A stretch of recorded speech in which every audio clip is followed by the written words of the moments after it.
Welcome to Mind Over Matter, the TV show that gives your mental health a voice.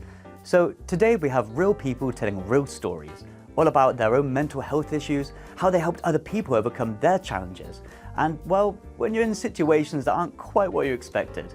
So stay tuned for more Mind Over Matter.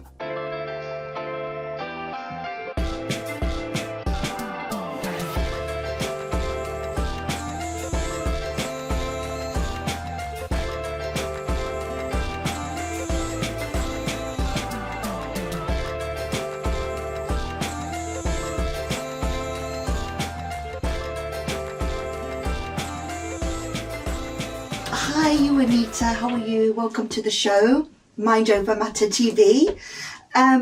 So I believe you're going to share with us the book that you wrote and your background, your story basically. You've written a book called Can You Keep a Secret? Could you tell me the backstory of this? What made you write it? Your inspiration around it? Most definitely. Thank you for having me. My book, Can You Keep a Secret, speaks about my own experience of surviving childhood sexual abuse from the ages of 4 to 10 by my mother's first husband. Whilst I was being abused, when I would see family members, I would ask them the question, can you keep a secret?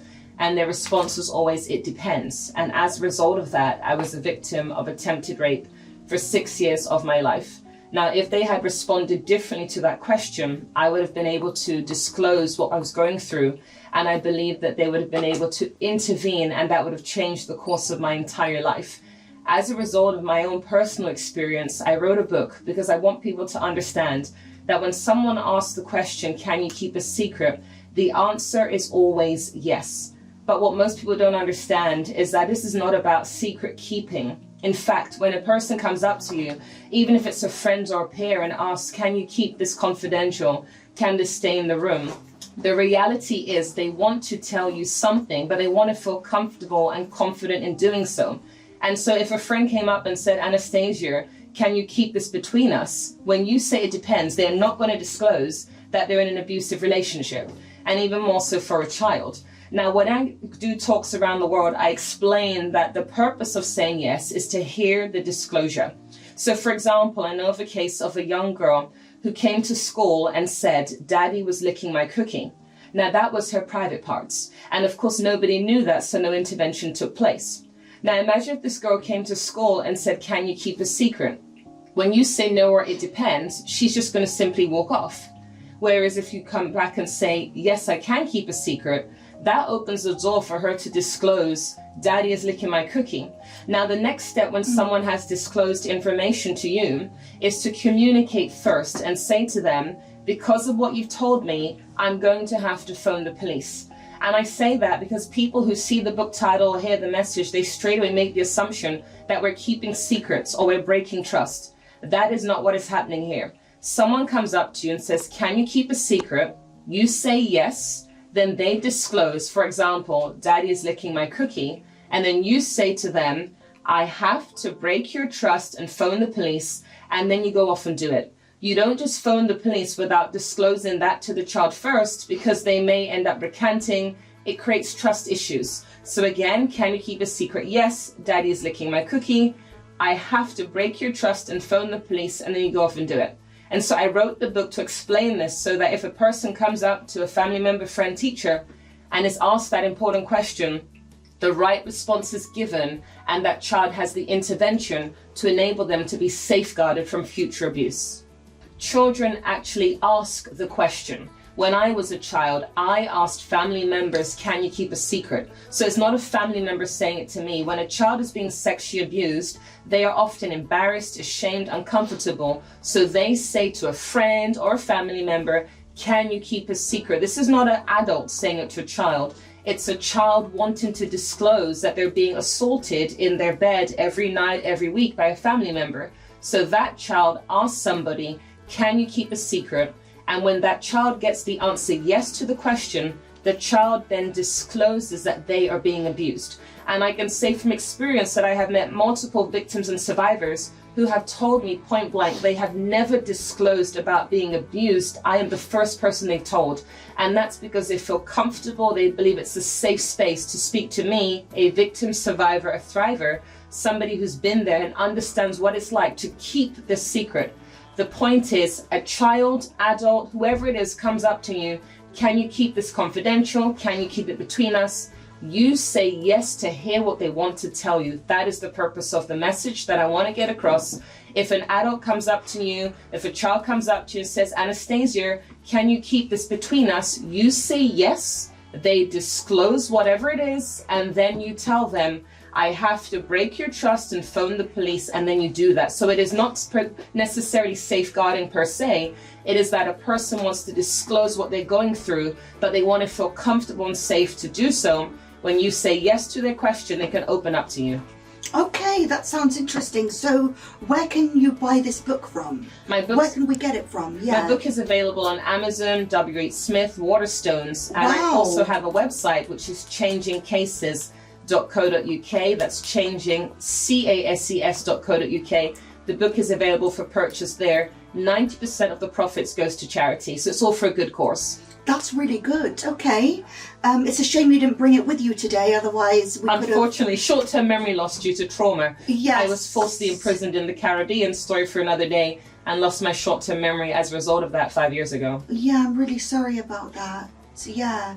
So obviously you've come out stronger. By the grace of God. Yes, and you deal with a lot of human trafficking as well, I believe.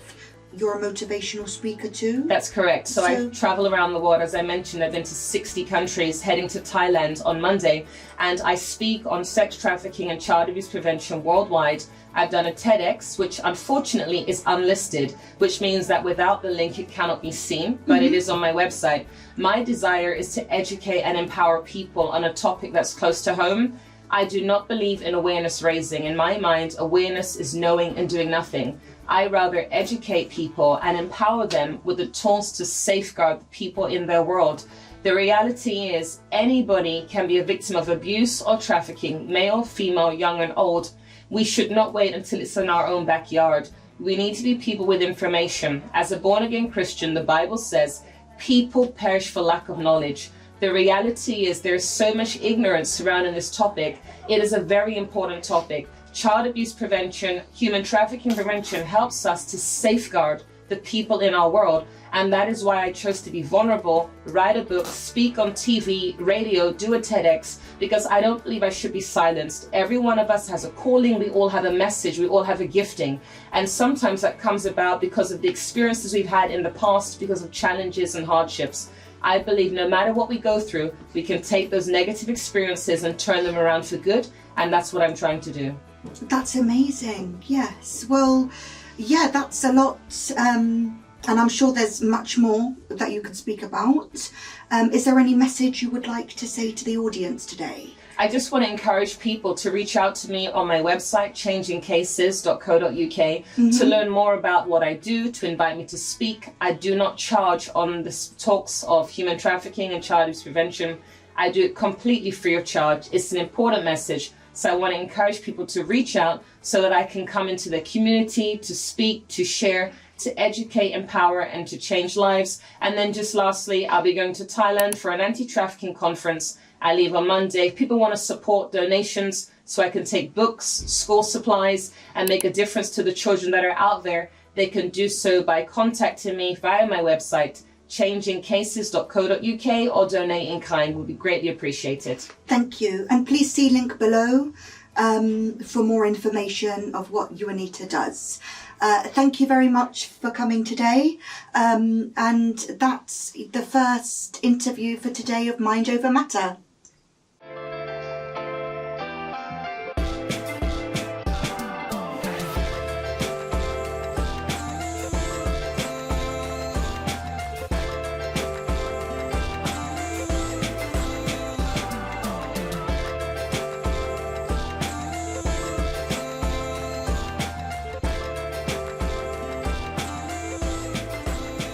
Welcome to Mind Over Matter, the TV show that gives your mental health a voice. My name is Zara Palmer and I'm actually joined in the studio by Anna. Anna, how are you? Welcome to the show. Thank you. Thank you for having me. It's a pleasure. So I'd like to hear a little bit more about your story and why you're here today. I'm here to talk about how psychotherapy can help you lose weight. Okay, so do you want to elaborate a little bit more on that and tell us more about it?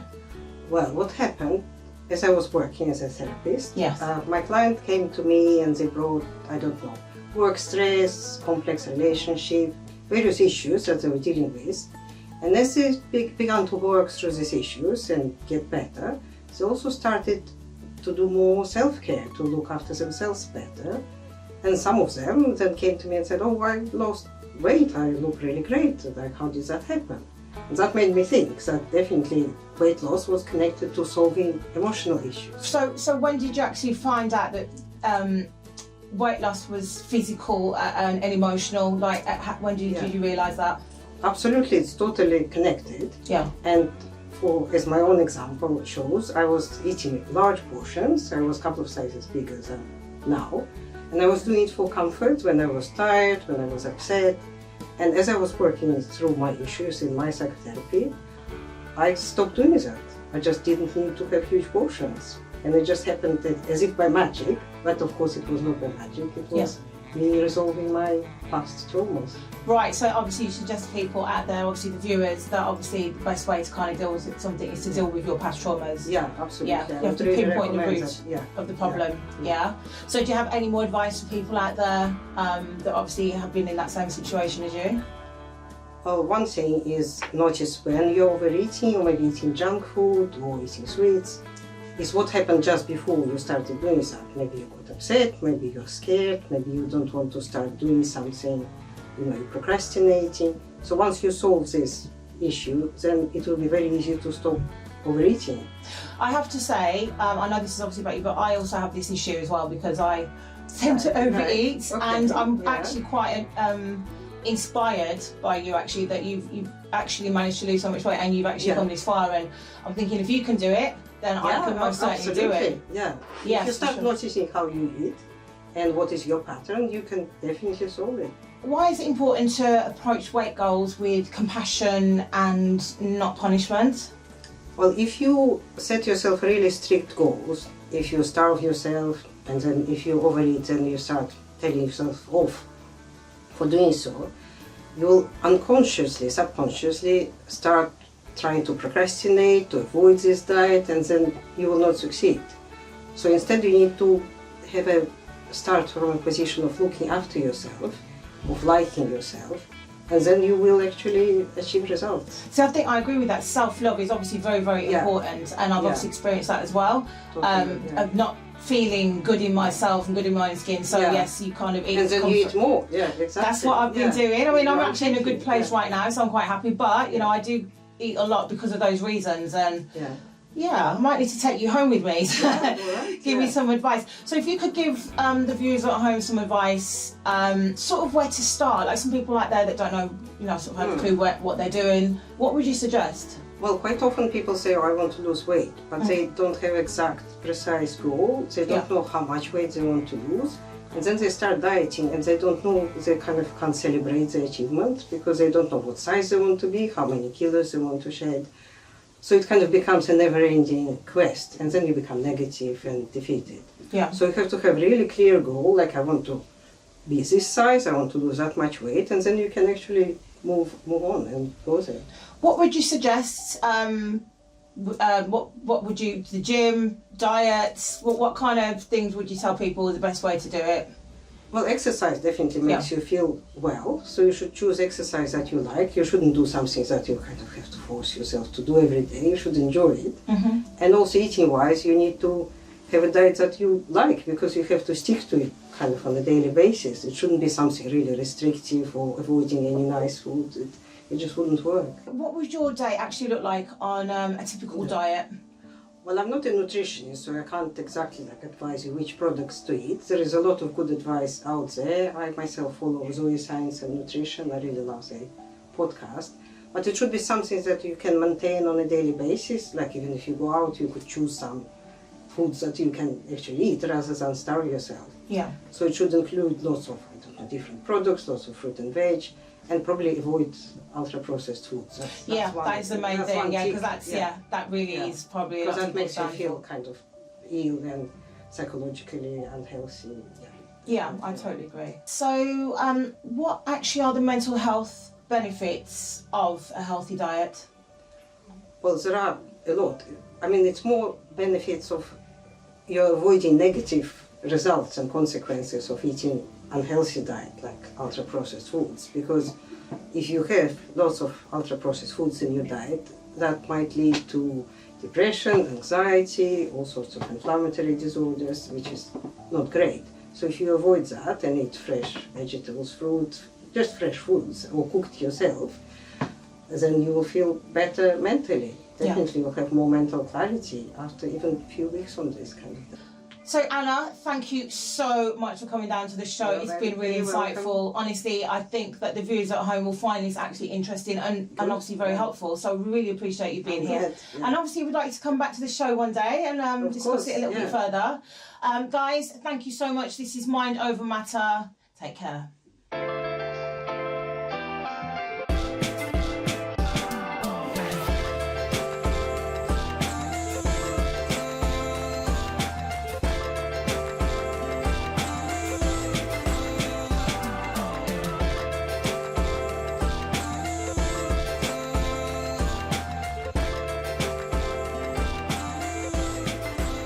Welcome to Mind Over Matter, the TV show that gives your mental health a voice. So, we'd like to welcome Steph Hi. to the building. How are you? I'm okay, thank you. How are you? I'm good, thank you. I'd like to say thank you very much for coming down to join us. welcome. And I'm actually quite excited to hear your story. For the viewers at home, I actually have ADHD, and this is what we're actually talking about today. So it's definitely something that I'm interested in talking about, learning more about, because I've recently been diagnosed. So I'd like to hear more about your story. Interesting, yeah, of course. So since I have been a child, I've always known I do things differently to everyone else. And especially going into adult life, I think that becomes more obvious when you have children as well. So in terms of doing things different, it's quite obvious sometimes, like when I was at school, children, like the teachers would tell you to be quiet. Normally children would be like, okay, whereas I wouldn't know when to shut up. Sounds like me. I was like hyperactive, impulsive all the time at school. I was academic, but sitting in a classroom doing not much, if you're not interested in it, is not going to interest me. So I did have my particular subjects that I was quite interested in, but anyone who knows if you've got ADHD, if you're not interested, it's just not going to go in terms of like learning and stuff like that. So I do believe that not every child is academic, and I want to see a lot of change in schools to see more support given for children that are neurodivergent. So yeah, I totally agree with that. So so you was diagnosed recently, and you said that was obviously a bit of a surprise. Yeah. How did your family actually take that? Like, what did they say about it? It was kind of like, I knew personally that there was always something different, and it was put down as depression after I had my daughter, so it was postnatal depression. Yes. So I have been on antidepressants for the last 5 years, but still having the same struggles. So I kept on going back to the GP and saying, you know, I'm still having the same issues, perhaps it's something else. And it was only when I was a support worker for autistic children and I had to do autism training that I actually learned a lot about myself, because what I was reading about and learning about, a lot of it I sort of resonated with. Oh wow. So, okay. And that's when I went to the GP and I said, well, I think I could be either autistic or ADHD. Can I just interrupt you there? It quite surprises me that you've gone to the GP numerous amounts of times and they still couldn't help you, and you have to actually go to GP and actually say, look, this is what I think of. Same happened to me. I was like, this is what I think I've got, because I've seen this quite often. There's something not right in my brain, and so I do need a little helping hand somewhere along the line, and that's what it was. Yeah, and a lot of GPs, they're not trained in neurodivergence, so they just put it down as mental health. Okay. So in the years that I've been diagnosed with depression and being treated for it, it's not actually helped me at all. It's actually made me get worse, because my ADHD symptoms have not been addressed, so that's just been getting worse and worse and worse, to the point where like I say, I did get diagnosed this year, and I am now on medication, which is Elvance, Okay. and that Right. has completely changed my life. Because I was just about to ask you, because I'm not actually on anything at the moment. My brain's still a little active. Yeah. I'm also a creative person, so my brain kind Yeah. of works overtime, constantly overthinking. But I'm glad you said that, because obviously the viewers at home, someone at home thinking, you know, maybe this could relate to me. Let's check it out. So Yeah. Elvance is called. Yeah, so it's something that you take as a stimulant for the brain, and it lasts around 13 hours. And I take it in the morning, and I can tell when I haven't taken it because I will be walking around in circles, I'll procrastinate, I don't know what I'm goodness. doing. Do you know, making a decision is really Can I hard. ask you a quick question? So, you know, obviously, let's say they come down off the medication. Is it worse when you don't have it? Is it more noticeable, or is it just you just going back to how you do know yourself? Yeah, so there has been a few times whilst I'm on the treatment that I've had quite a high dose for myself, which has been too much, where I haven't really been able to sort of focus on other things. I've just been really sort of 100 miles an hour, so I've had to reduce that dose again. So every person has a different dose, so it's really important to find that right dose for you as well. Yeah, I'm glad you said that. So once the one that I take in the morning wears off, I do have another one now that I take in the afternoon, which is like a 5-hour stimulant. So it works alongside the one that I take in the morning, and it just takes me through the extra bit in the evening if I need to do things or if I need to function. So I would normally take that extra one in the afternoon. But absolutely, if I don't take it, I know that I've not taken it. So that means, do you think that you'll always take them? Or can you wean yourself off them? Yeah, so this is one thing that I think with ADHD, you can be treated for like a year, and then you can sort of decide to carry it on or not. So it just depends on how your symptoms are, because everyone's different. So yeah, it just depends. Obviously, I just wanted to kind of talk about the stigma that's attached to ADHD. Obviously, people have their opinion, what they think. Can you kind of just talk a little bit about that? Yeah, of course. So I think since being diagnosed as well, a lot of people have said like, oh, really? Oh, it's like, well, yeah, it's been obvious to me. But I think when you're not medicated, or especially myself when I wasn't medicated, I would procrastinate over everything. Even washing up, it would take me like a good few hours to get in my head that I need to wash up. And then you put that thing off, and then the task and then you end up with piles of stuff. And then you think, oh God, people must think I'm lazy, or, you know. Yeah. But it's not, it's just down to organisation, planning, and looking after yourself, really. I think it all comes into a big bubble, really. Yeah. Okay. So now you're on medication, do you find organising yourself a lot easier? Absolutely, and it comes without even thinking. I don't procrastinate about anything anymore. Oh, really? I just do things, rather than before I'd sit there and be like, oh no, I don't want to do that because of this, or what if that goes wrong, or, you know, you just kind of talk yourself out of things sometimes. Yes. And with medication, it was almost like an instant light bulb had been switched on. Oh wow, incredible. And I would 100% recommend, if you think you've got ADHD, get the right diagnosis from the right people, because the GP, they don't know about, you know, neurodivergence. You need to go to a service like ADHD 360 is the one that diagnosed me, and I'm being treated with. So I would recommend to anyone to get a referral with them. And go down that route. Okay, amazing. Sadly, we're gonna have to go. That's all we've got time for. No, but thanks for having me. I just wanted to say thank you so much for coming and sharing your story. I wish we had it a lot longer to talk about it, because there's so much we can talk about. But honestly, I really appreciate you coming down. Guys, that's all for today. Thank you.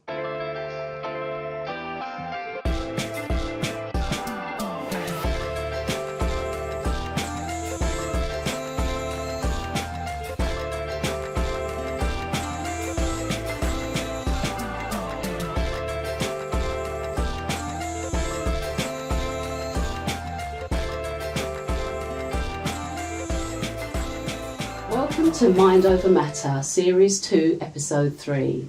Today we're talking about trauma and how that affects our lives. Today I have an amazing guest come in to explain that to us. What does it take to know when you're in trauma, and how you move through that? What is the breakthrough? What are the things that you put into place so that you can overcome it? So I'm going to welcome my guest now, Ali Duggan. Welcome, Ali. Thank you so much for being here.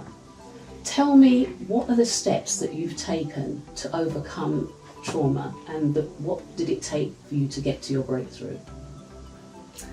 Okay, so what I'm going to do first is I'm going to give you a brief synopsis of 3 key periods of my life. Okay.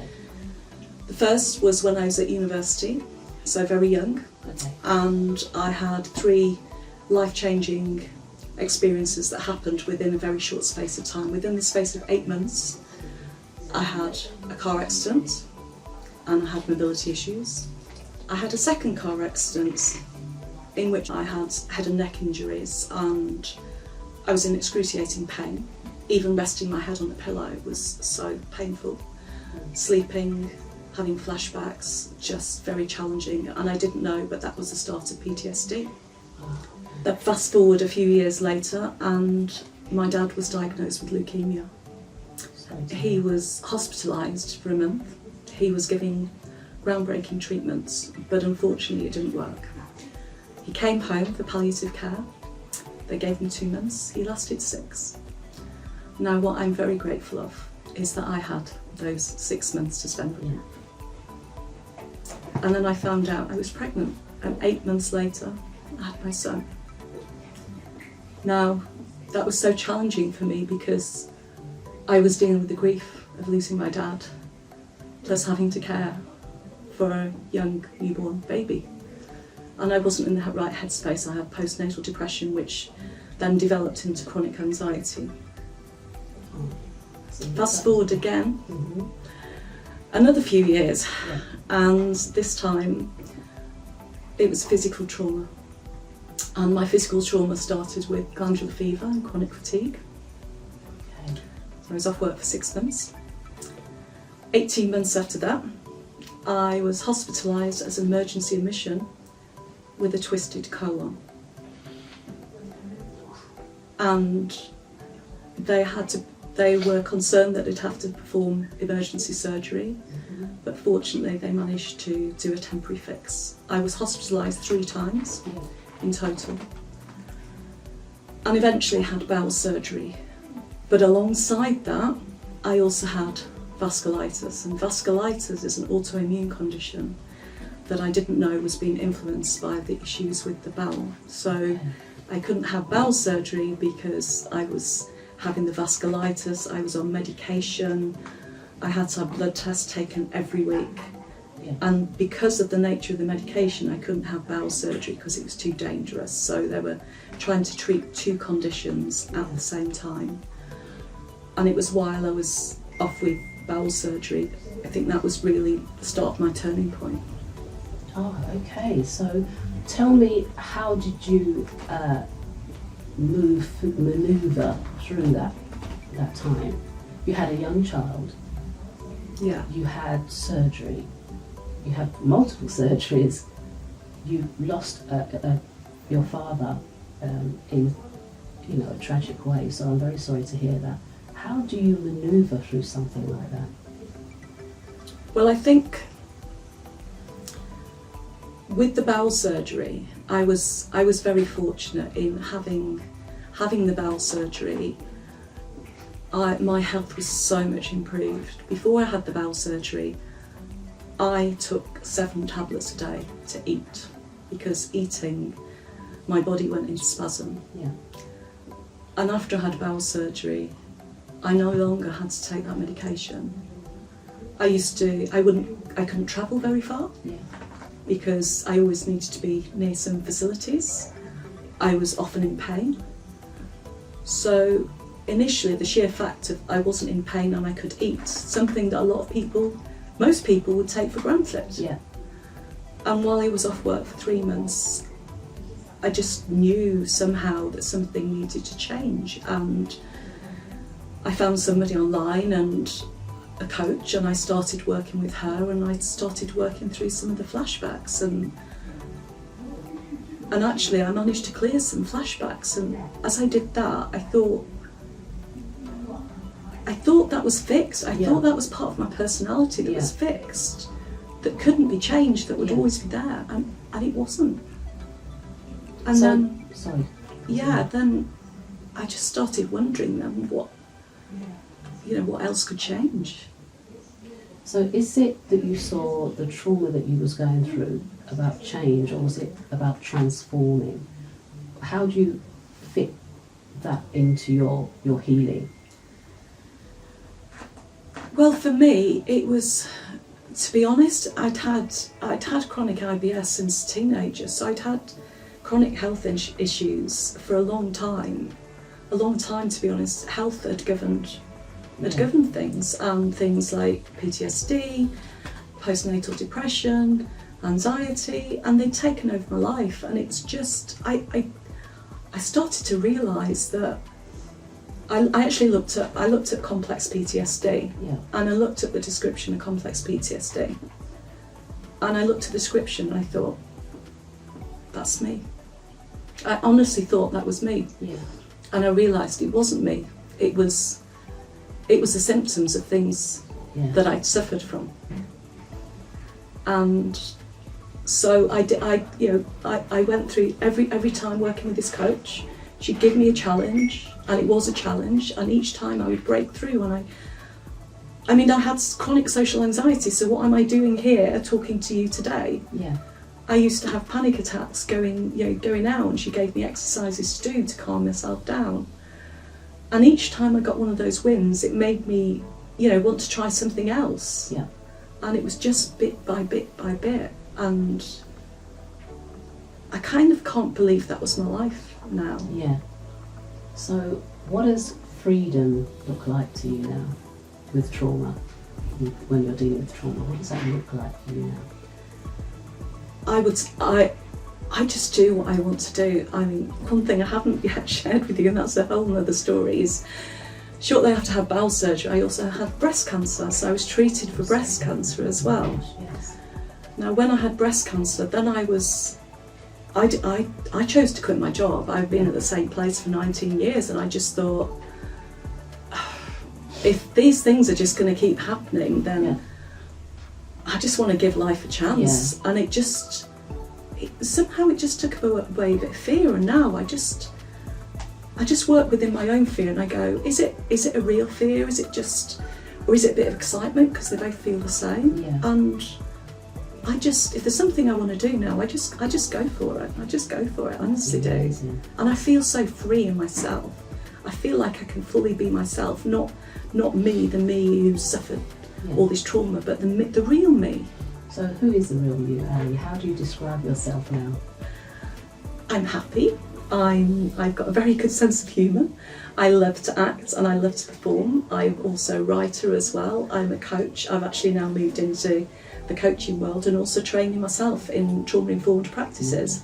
So I've used my personal experiences to move forward, and now I'm supporting others who maybe were in the same situation that I was.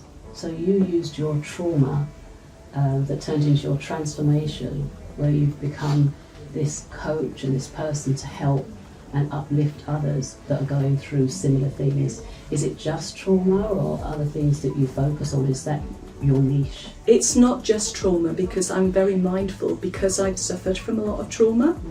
I'm very conscious that I could still get triggered, so I'm very, very careful. So if somebody comes to me, for example, who's in the middle of breast cancer, I wouldn't take them on. I'd take them on when maybe afterwards, when they're in the recovery stage. But anybody who's in a life transition, so it could be through loss, it could be through health trauma, just a variety of things, who's just ready to take that next step and move forward in some way. Okay, so if there's anybody listening to this podcast and that they need help, that they relate to what you're saying, how can they find you? There's various places you can find me, but I would say the best place for the listeners would be on Facebook currently. So I'm Ali Duggan on Facebook. And then if they get in contact with me on Facebook and they want to know more about me and what I can do, then I'll redirect them accordingly to the best place to connect with me. But initially I put a lot of posts around mental health and wellbeing on Facebook. That's what I mainly do, and all my performing, the fun side of me as well, the performing side is on there as well. Okay. Oh, thank you so much for that. That was amazing. It's really great to see that you can talk about your trauma, but then you can also talk about your transition from that and into transformation. It's an amazing thing, and I'm glad to see that you were here to join us on Mind Over Matter. It's an important issue, and hopefully you can come back and we can speak to you in 6 months' time and see how you've got on and where you are. Thank you very much. Thank you so much. Thank you everyone for joining us today on Mind Over Matter. This was an amazing, amazing interview. I hope that you've got something from this interview, and don't forget to contact us through our website if there's anything, questions that you need asked. Thank you very much. I'm Denny Miller. Thank you.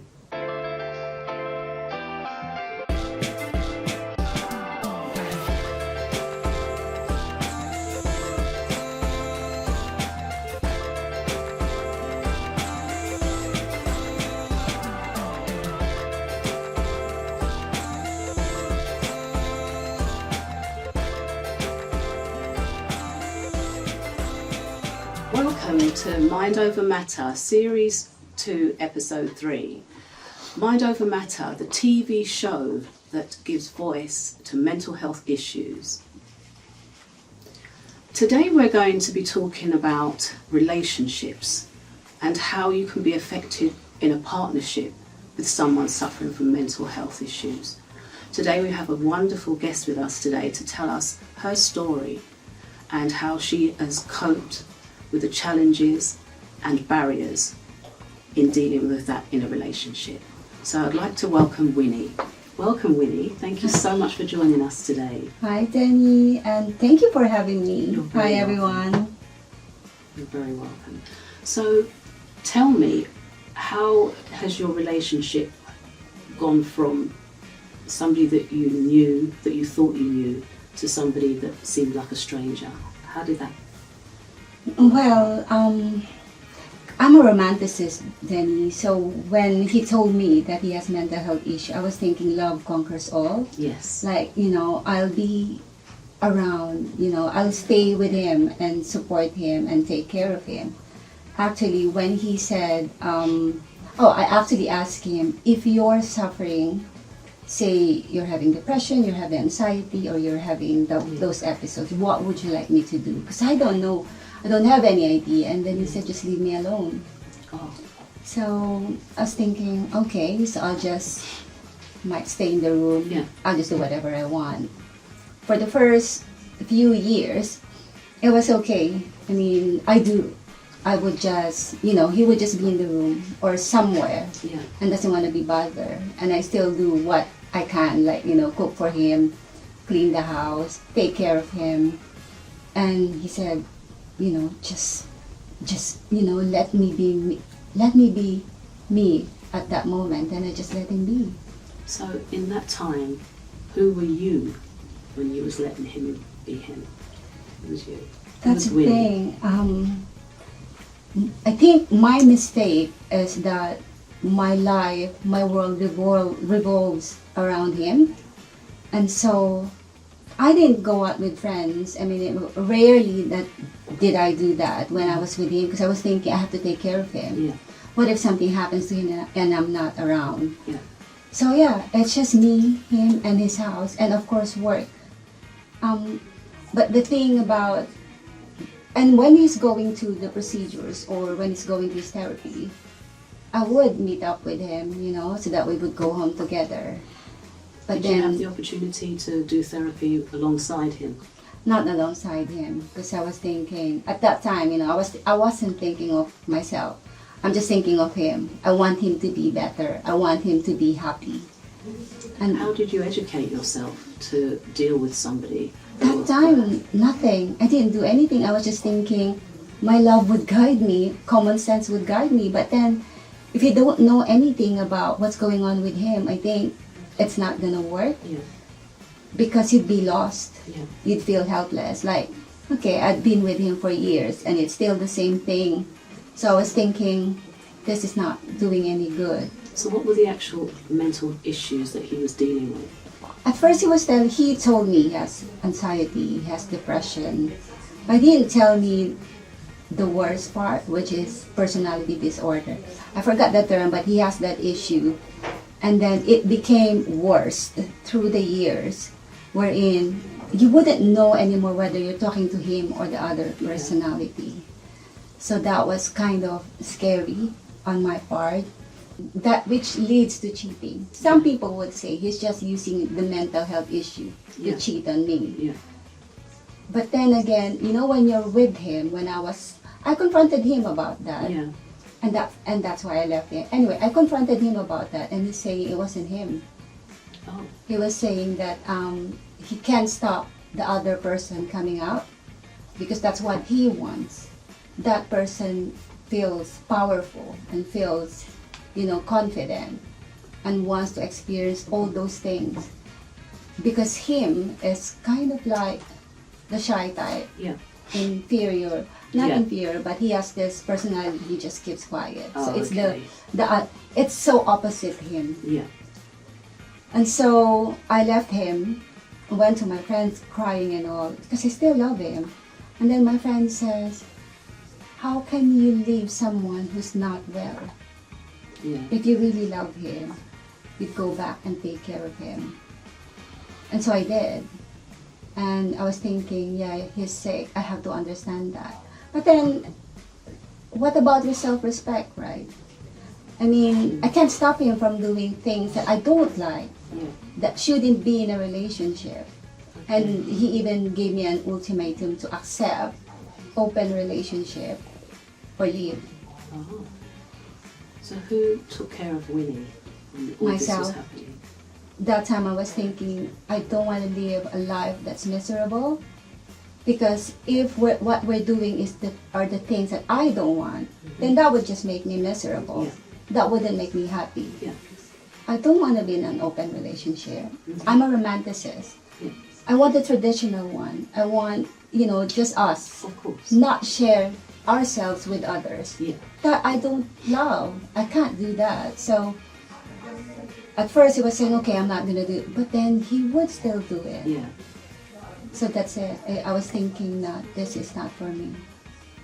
But those days were the hardest days of my life, because I was so in love with him. My mind was all set that I'm going to be with him for the rest of my life, that we'll grow old together. So when it happened, I swear, I was like really devastated.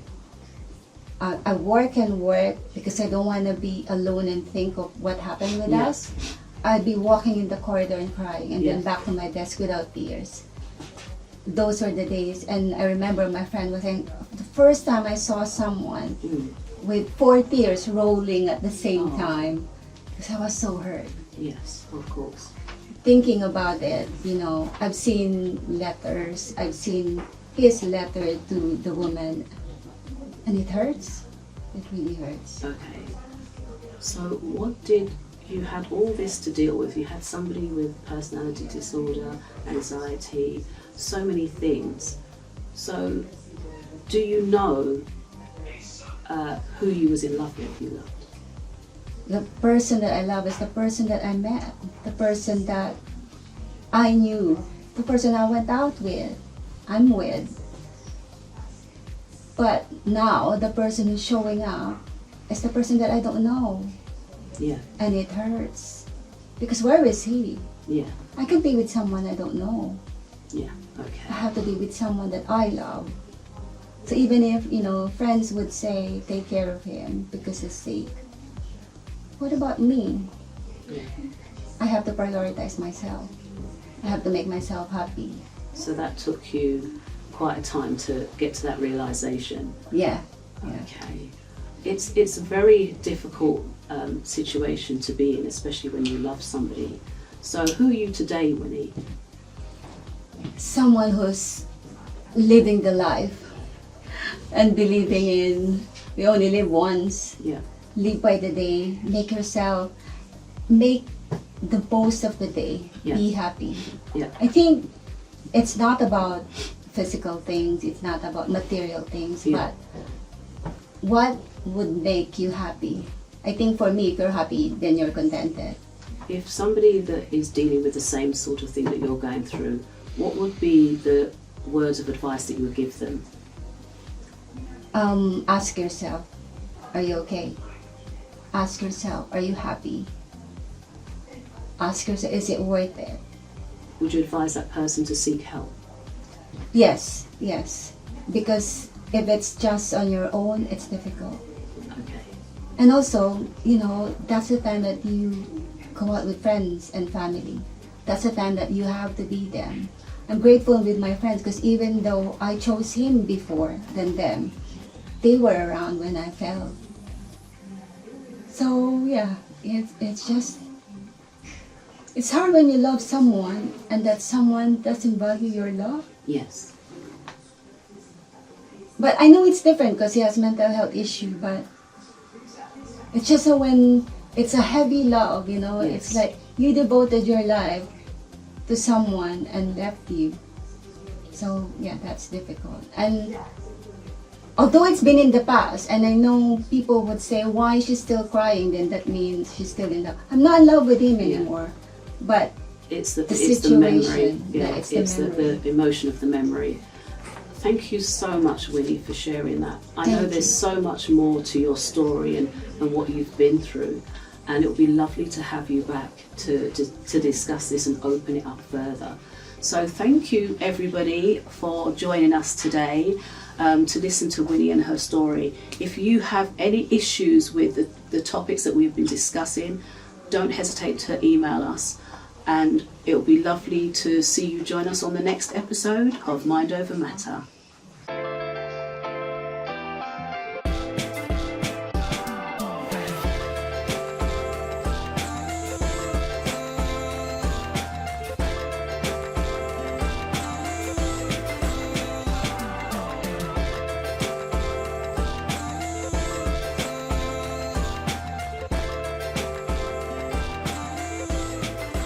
Hello and good afternoon. Welcome to Mind Over Matter, Series 2, Episode 3, an interview with Princess Obama, also known as KB Chanel. Hi, Princess Obama.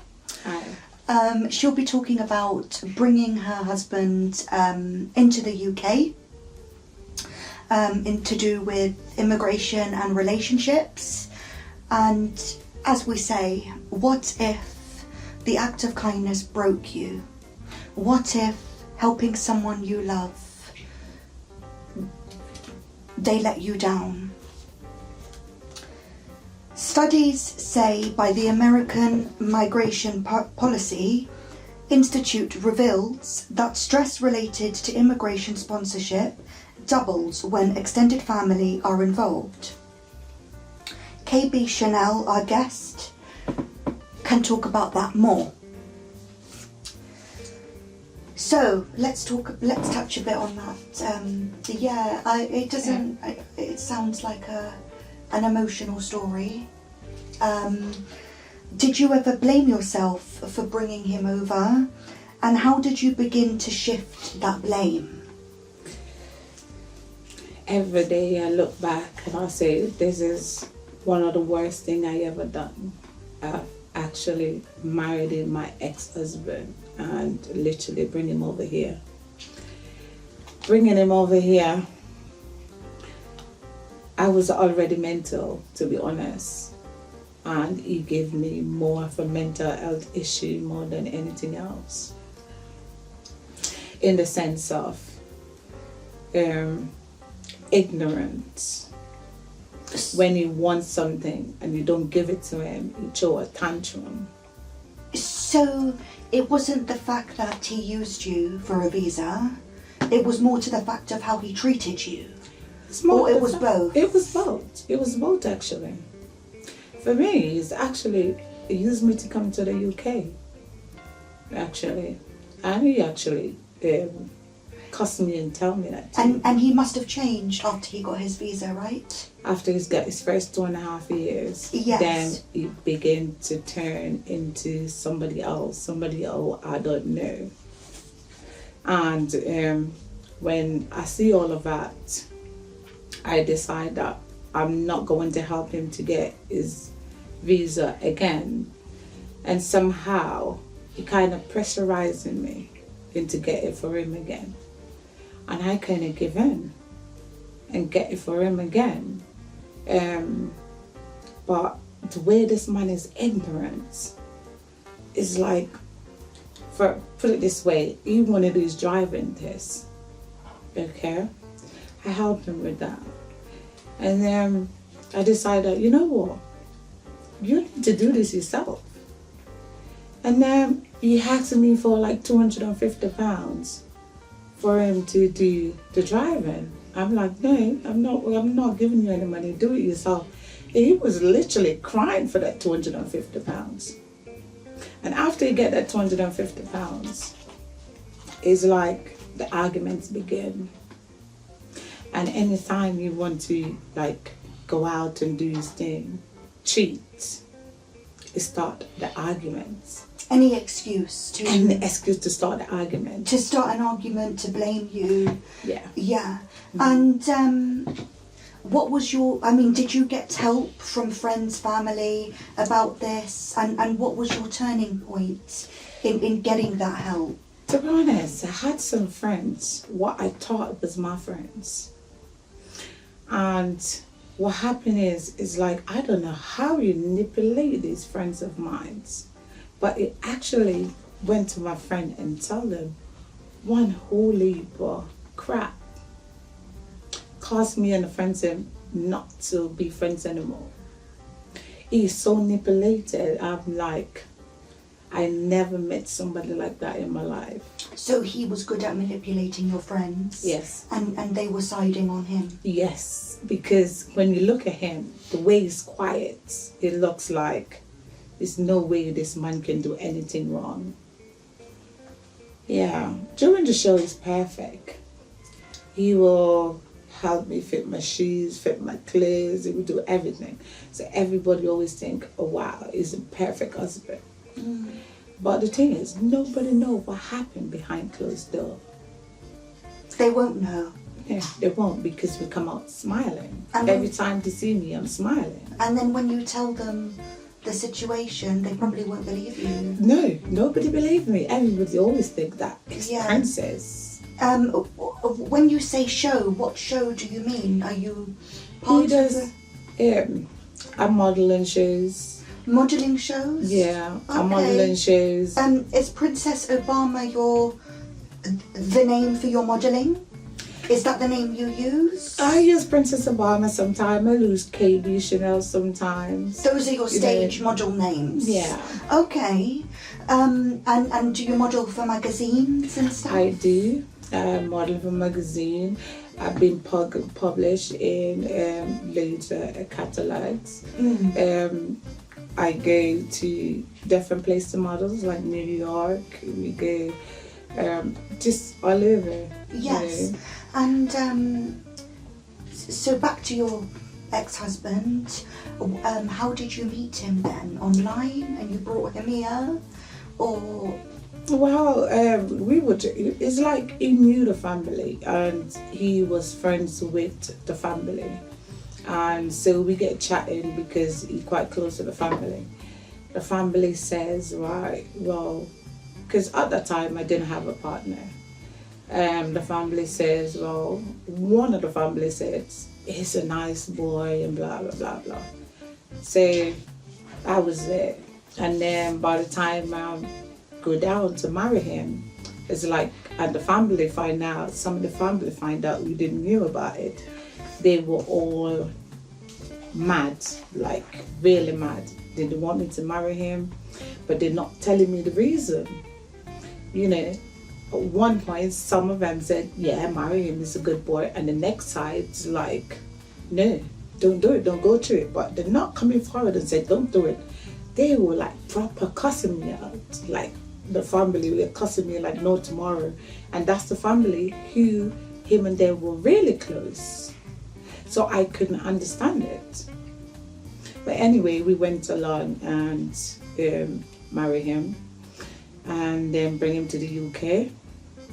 And the worst thing I ever done.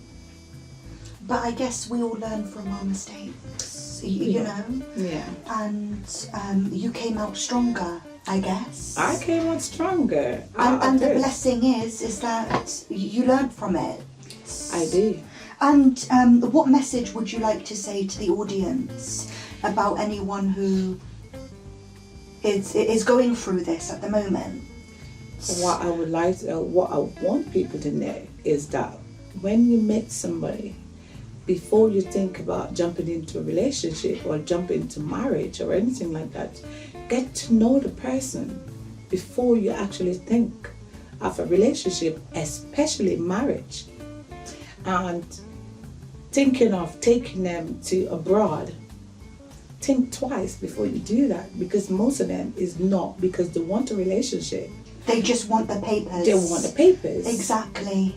Yeah, so that is my advice actually. At least take a year to know them before you actually think of a proper relationship, especially marriage, because marriage is a strong word and it's a strong It's a really huge commitment. Yes, it's a commitment. Yeah. Not everybody can keep that commitment. No.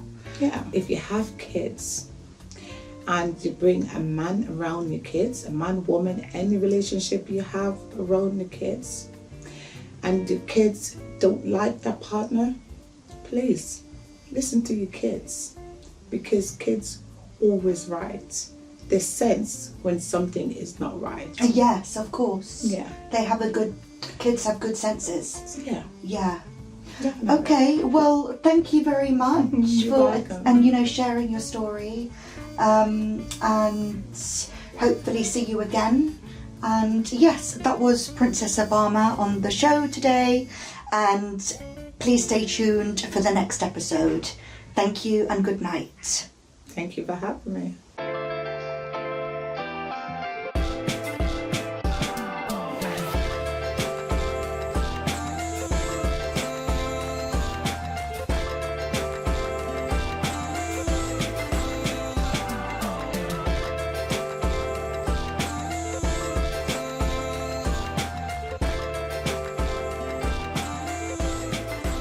Hi, my name is Helen. Welcome to the Mind Over Matter, a TV show that gives us your mental health a voice. Going back 2018, the study showed nearly 70% of mothers reported anxieties and depressions, and 1 of 3 goes through the eating disorder.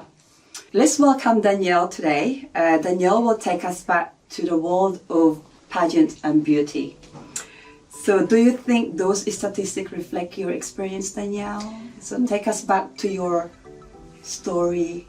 Not my personal experience, but it depends what you're going for, because obviously it's there's a huge spectrum of modelling, fashion, pageantry. But pageantry actually has really helped me, and my most recent pageant that I did was Beauty and Brains, and that was an amazing pageant, but I was a host for that and a judge.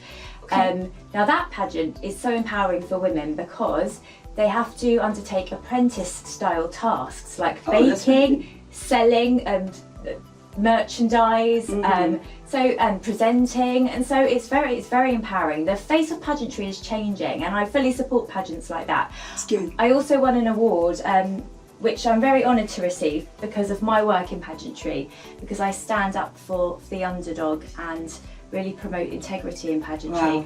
And it's the Crown of Queens Award, as I got a crown for it. I can see it. And a looks sash, so... Miss Britannia sash, which was an honour because that's actually my pageant, so I'm collaborating with Beauty and Brains, and so they sashed me, and I'm going to be launching my own pageant. So you're Miss Britannia? Miss Britannia. Wow. So congratulations. Thank you. Danielle. It's for my launch.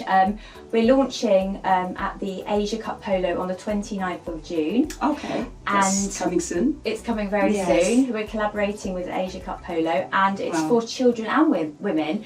And the only criteria is to be confident and showcase your personality. Absolutely. Which is really important. Yes, that's good. Yes, I mean, I was in the pageantry as well world then, way back, and that's good. It needs to change because the statistics you read out, that's not good enough. Eating disorders are rife. I agree. Luckily, the ones I haven't really witnessed that. And also in my house, we don't have scales We don't focus on that. We focus on, in terms of how I look, if the clothes are fitting well, you know, they're fitting okay, then I'm feeling okay. So I judge it by that. Yes. But, you know, everyone is a different shape and size, and it's what you are confident in. Absolutely, I agree, Danielle. Literally embrace what you believe in as you are. So yes. Absolutely. It's a bit about being healthy as well. I mean, we need to look after our bodies, drink a lot of water. Absolutely. But I agree.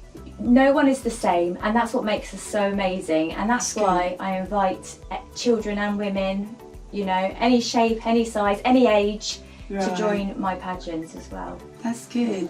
Okay, so I've got a few questions as well that I'd like to ask. You've been involved in a pageantry in a high profile like the Asia Cup Polo. I think that's what you mentioned is coming up as well. That's a fashion show, yes. How do this platform help promote confidence? You did talk about it as well. Everyone thinks, they call it a beauty pageant. I want to get rid of that term beauty pageant. Yes. It's not acceptable anymore because it's so empowering. It's not just that when you're on the stage, it's the work you do in the run up to the stage. So we need to change all those stereotypes. Stereotype, yeah, that's the right words. And there's so many people that will say, "Oh, beauty pageant still," and I just want to throw that term in the bin because well done. It's like a goalpost. Every pageant you do, you're becoming your best self in every way. Yes. So your appearance, how you take care of yourself, your poise, how you are as a person. I agree. So I'm doing a pageant in August. I'm doing another one called Diamond. Well done. And they're amazing, and that's my goalpost to improve myself as well. So I think that it needs to be, it's not just on stage and beauty, it's about your journey, and it's about being, the judges need to look at your journey. It's not just on the day, it's about how you are as a person, your consistency, your hard work. Yes, well, thank you. Thank you for sharing us your story today, Danielle, and literally changing the behind the scene of pageants and fashion. So all women should be equal. Everyone's beautiful. Absolutely. Everyone I is agree. beautiful. Yes. And I encourage women to have a go at this because it's not what you think. So any age can? Any age. So for my Miss Britannia, any age can join from age 5 so I can 50 join. plus. Yeah, any age. Brilliant. Because thank you. I was in the first pageant and I stood up for the older category, and these women had been in pageantry for 50 years, and I have a lot of respect for those women, and age is just a number at the end of the day. That I totally agree. Age is just a number, and it depends on how you literally look at yourself. Absolutely. And introduce yourself to the world. It really is. Well, thank you so much, Danielle, for sharing your story today about beauty and pageants. Thank you. Thank you.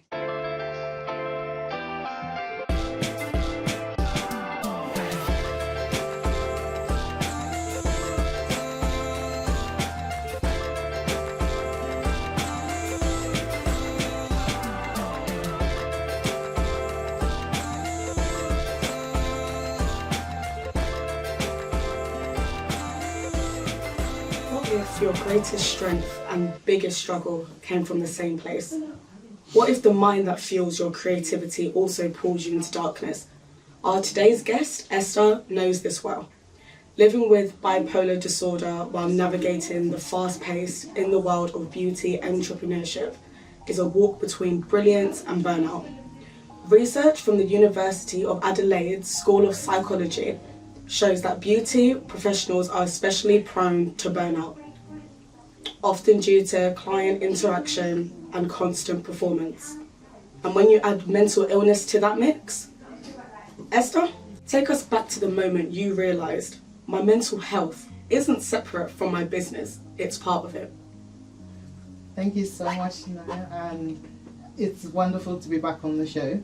But honestly, it's been a roller coaster. I lost both my parents in 2010, and that in itself was, it could affect anyone's mental health. And it took a long while to be actually diagnosed with bipolar. And being an Black African woman, it's something that's so taboo, you can't talk about it, you can't, tell your family about it. So for me, it was a real hard navigating that and trying to actually build myself up. So rolling on 6 years from then, I had to, find a way to be able to deal with this condition, but also get my life back. And it's been a journey. It really has. Oh, it sounds like it, but you look amazing. So it's good. So, how has bipolar disorder influenced your approach to entrepreneurship? Like both the highs, the lows, coping through, depressive slopes? I mean, for me, I talk about my faith a lot, because without my faith, I am nothing. And having faith and trusting that this was a process, this was like a wilderness I had to get through, it's all through the water, the wilderness, finding my way, navigating. And then I was introduced to some amazing, people within my church who then recommended something to help alongside what the doctors, the clinicians and everybody was doing, which was to take my life back and start looking after my health. So for me, it's going through the highs and the lows. The highs, you're very creative, you want to do everything at once, but you have to get the balance, because if you go too far, you're going to have to, stop yourself and just think, hold on a minute, I need to now slow down, otherwise I am going to burn out. So for me, it's about putting things into boxes, dealing with what's important first, and being myself. It's a world that's so surrounded by people not actually knowing about the condition or not understanding what it's about or what that person is about. So I had to find myself again, and it's definitely been a journey. Wow, that's inspiring. And do you have any routines or a support system that helps you, stay grounded when your mental health shifts? So therapy or, I mean, I've had cognitive behavior therapy. I had an amazing therapist, Petra. I know no one's going to know who you are, but I know who you are. She was totally amazing, especially through the pandemic, because I then found myself back in a box again. I thought I'd come out of that box, and now I'm back in the box, and your mind races, you race, and you're thinking, what's next, what do I do? But through the teachings and the learnings that, that she instilled, and I just say, okay, what do I need to deal with first? This is the most important part. That's the bit that I need to focus on. And that's what I do. I deal with every little bit, one step at a time. And I go at my pace, not the world's pace, not the next person's pace, about my pace, because the condition is, there is a spectrum to bipolar disorder, and it is a wide spectrum. And for me, before I was even diagnosed, it was a real long, process. I tell people about a journey anyway, because I've been in hospital a few times where, I had no choice. There's times where I didn't even know what was happening, what was going on around me. So having something to focus on, like my business, and being in health, wellness and beauty as well, has really channeled everything in the right way. You know what I mean? I feel like I can tackle anything so long as I am taking things at the pace that suits me and the pace that works with me best. No, that's good. Keep on going. I'm trying to. So that obviously leads me to my next question. When you spoke about helping other people, so what would be your advice to others balancing mental health and ambition in high pressure industries? So would you say let go of comparisons? What? Absolutely. I mean, first and foremost, be your authentic self. You cannot be somebody else. You can only be you. Okay? You need to take it at your pace. And for me personally, I would say, what is it that actually drives you? What is it that gives you passion? Because when you have a passion and you have something, you're not focusing on the fact that you have a health condition. And that's what I don't want to focus on. I want to focus that in spite of my health condition, I can do X, Y, and Z. It's been, like I said, it is a journey.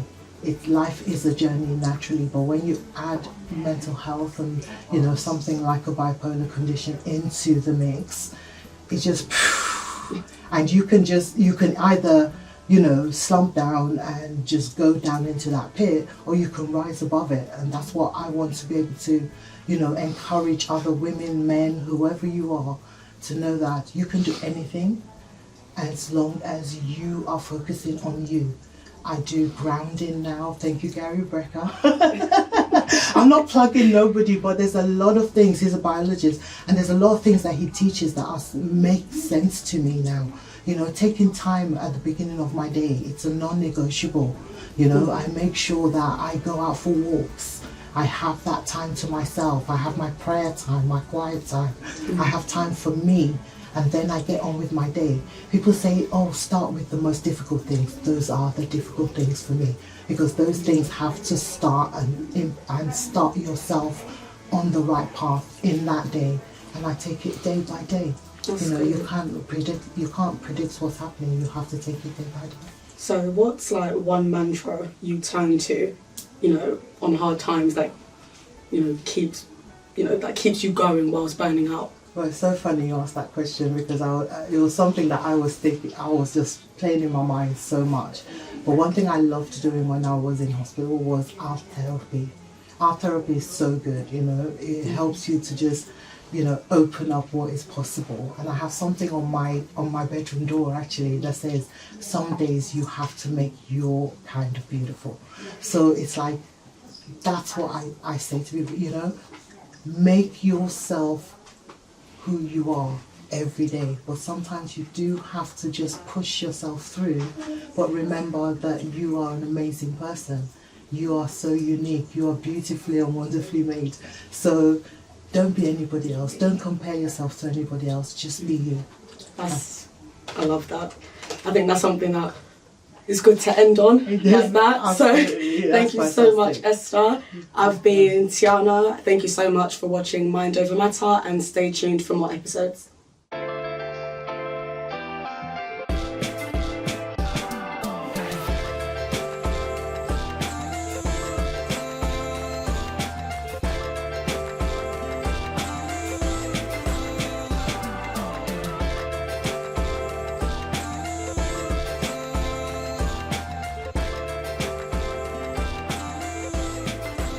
Hello, welcome to Mind Over Matter, and I'm here to interview Tiana today and the rest of the team. We will be talking about self-love and Tiana's book that she has made, and how you overcome challenges surrounding self-love. So the first question is, what were some of the hardest emotional or mental health battles you had to overcome? Well, to be honest, last year I went through a very toxic relationship. It was very draining, abusive, emotionally, financially, physically. So that was really challenging, especially having to retake one of my university years.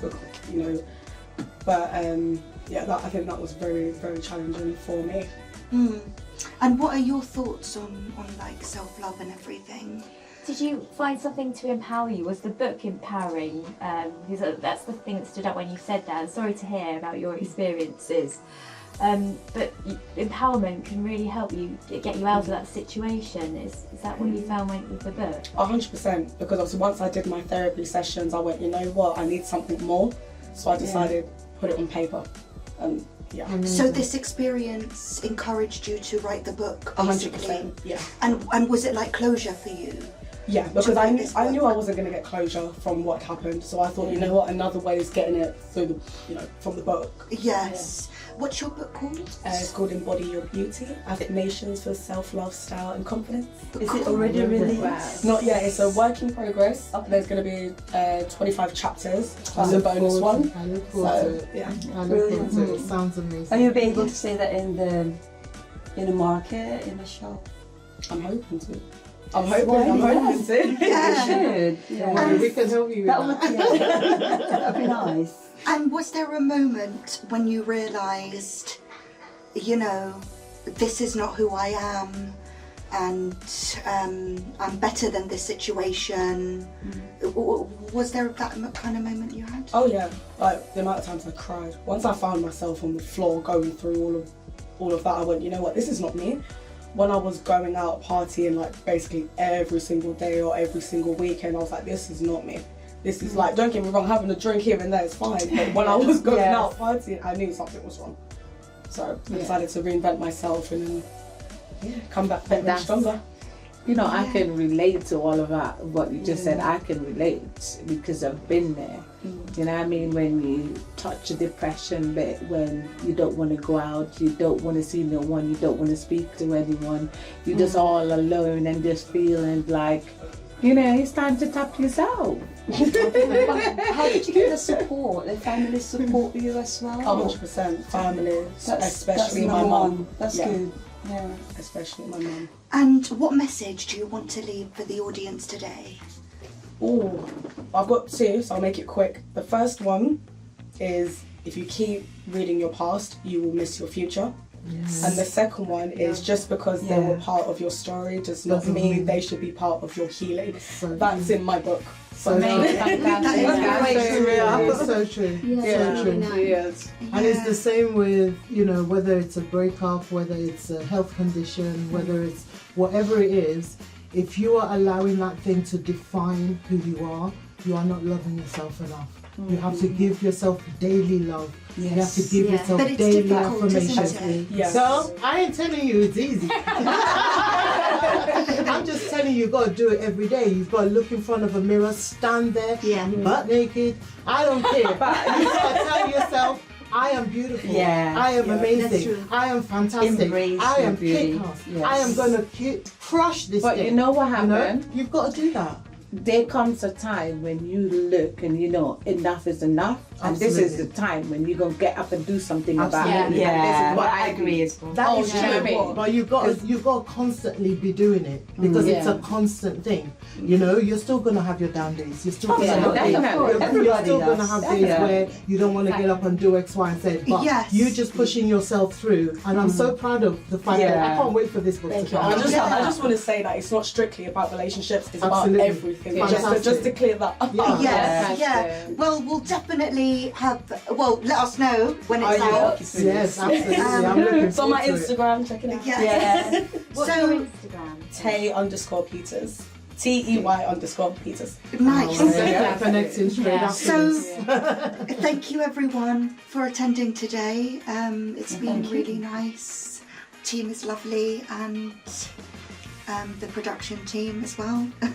I was just about, if I can just say one thing, you know, I've been on this show with Anastasia a few times now, and having this platform, having you guys, Gary and everyone, you know, dedicating their time to Mind Over Matter. I mean, this is fabulous. We've had fantastic things happening. You know, it's now on TV, you know, it's streamed everywhere. So get the word out. This isn't just about us. This is about all of you. And global. And it's and that's The what we beauty of want it is to a real story. Yeah. Real people giving their story and of what's that is happening. what's important, because you know, if you don't have your mental health, if you don't have you, if you don't have love for yourself, forget all those other things that you want to do. It's not going to work. You have to learn to love you, be comfortable in your own skin, be who you are, and know that you are enough. You are enough, and you're loved. no matter what you've been through. And exactly what I'm saying is, like, those challenges are not you. You are more than that, and you can do anything.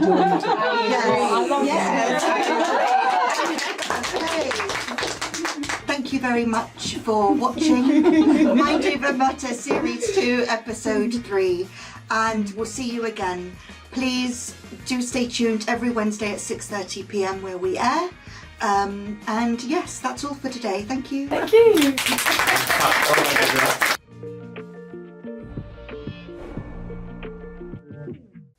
Well, folks, thank you so much for joining us here today on Mind Over Matter. We look forward to seeing you on the next episode soon. Take care.